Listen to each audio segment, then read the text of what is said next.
Alors, Claude Lefrançois, je suis président du conseil d'administration de Viomax. Et donc, je suis un peu le fondateur aussi. Je suis un peu à l'origine de Viomax. C'est un projet que j'ai porté à cœur depuis le début de ma carrière. Je suis arrivé au centre de réadaptation Lucie Bruno comme éducateur physique, jeune éducateur physique en 1979, à une époque où encore on pensait que beaucoup de personnes handicapées étaient souvent des personnes avec des limites.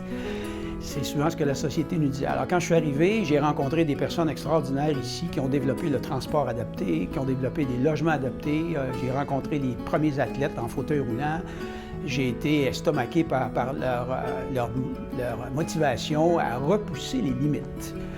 Alors, je me suis dit tout de suite, moi, comme éducateur physique, je peux-tu aussi faire plus? J'ai le goût de m'impliquer.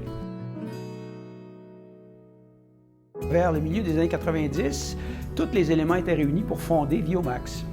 Alors, la direction du Centre Lucie Bruno nous a aidés financièrement aussi un peu, nous a permis d'utiliser les installations en dehors des heures de traitement pour offrir des activités physiques.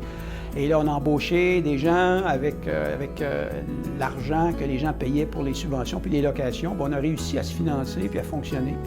Et Viomax a commencé à fonctionner. Puis là, bien, on a eu une expansion assez importante.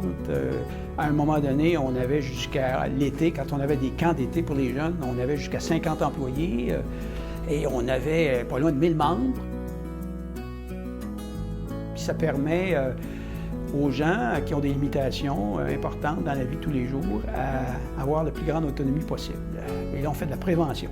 On croit qu'on empêche ces gens-là de revenir dans le système de santé, de consommer davantage, d'avoir une meilleure qualité de vie, de créer un réseau social, d'améliorer leurs capacités, de repousser leurs limites. Donc, c'est vraiment ça qui m'emballe.